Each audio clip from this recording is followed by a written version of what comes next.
Bonjour à tous, vous rêvez de découvrir le Québec en camping-car avec votre famille de 2, 3 ou 4 enfants et vous vous demandez combien cela coûte? Alors vous êtes sur la bonne vidéo.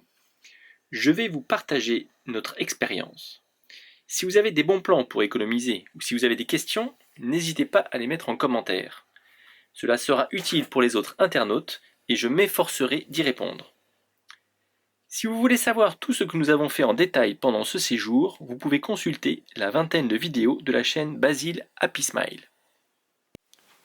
Je vous propose de commencer par voir tous les frais à prévoir avant de partir. Il y a bien sûr d'abord le trajet. En avion, pour nous, entre Orly et Montréal. Alors prévoyez bien à l'avance, plus tôt vous prévoyez, au moins cher vous aurez vos billets.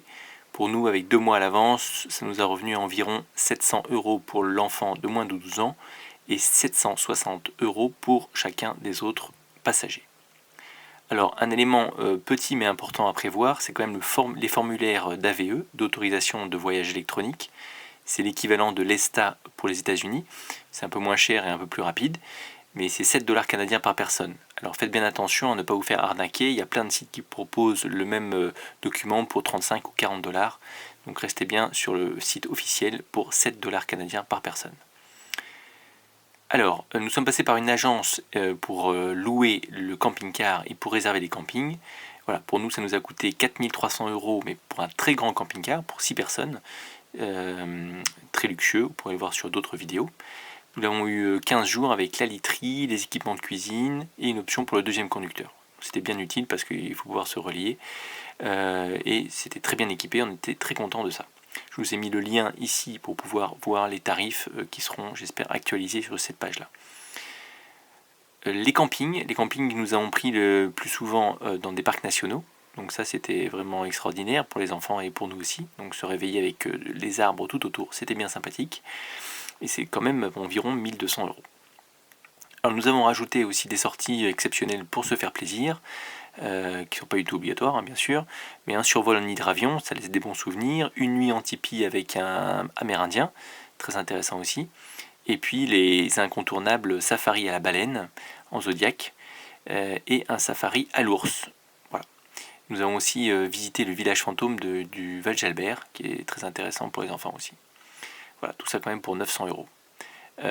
Pour éviter tout problème d'annulation, nous avons pris aussi une assurance pour couvrir le séjour, mais là pas pour l'avion. Voilà, 300 €, donc ça nous amène à un total de environ 10 000 € pour cette première partie. Alors maintenant, nous allons voir ce qu'il a fallu payer sur place pendant le séjour. Donc il y avait bien sûr la nourriture, la moitié en restaurant, sandwich et l'autre en achat en grande surface. C'est vrai que le Québec, c'est presque un peu comme les États-Unis, tout est en restaurant. Donc voilà, on a quand même réussi à trouver des grandes surfaces où on pouvait acheter quelques légumes. Et donc on en a eu pour environ 800 €. Il y avait ensuite un gros poste avec le carburant, parce que c'est un camping-car de 6 tonnes, et on consommait 24 à 28 litres au 100, et ça nous revenait à 20 centimes d'euros par kilomètre. Donc bon, les kilomètres, il faut faire attention, on en a fait 2200, un peu plus de 2200, donc ça monte très vite. Voilà. On a fait quelques sorties supplémentaires qui n'étaient pas prévues initialement, louer des vélos, un canoë, alors on a eu à peu près pour 200 €.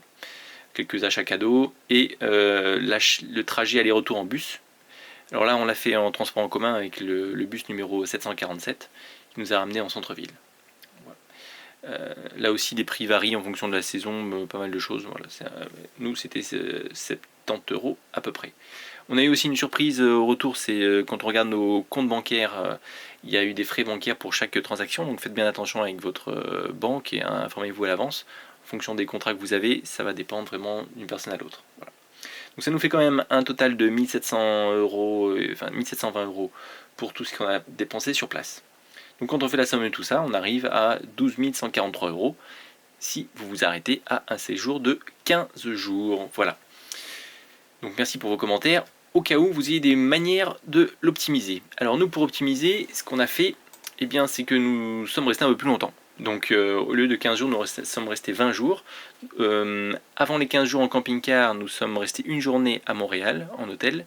Et après ces 15 jours en camping-car, nous sommes restés 4 nuits supplémentaires, cette fois-ci en Airbnb, toujours à Montréal. Voilà. Mais c'est une ville qui vaut vraiment le coup, il y avait de quoi faire. Voilà.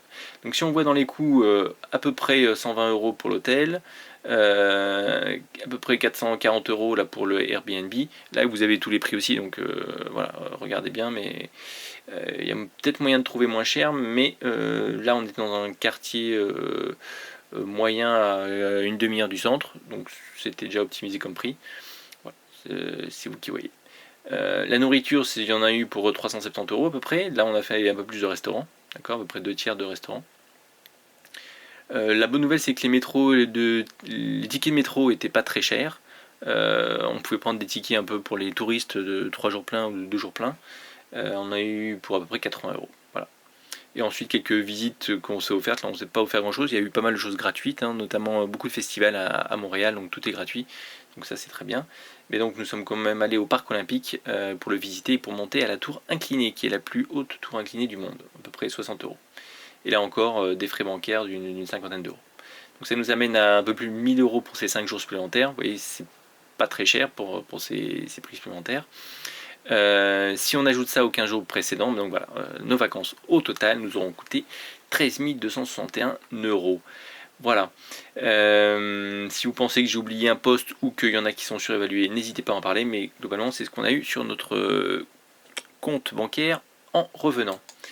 Voilà, pour conclure, n'hésitez pas, vous pouvez voir toutes les vidéos du voyage qui sont en ligne et mettez vos petits pouces bleus si ça vous intéresse comme discussion. Si vous avez des questions, rajoutez-les aussi. Voilà, à très bientôt.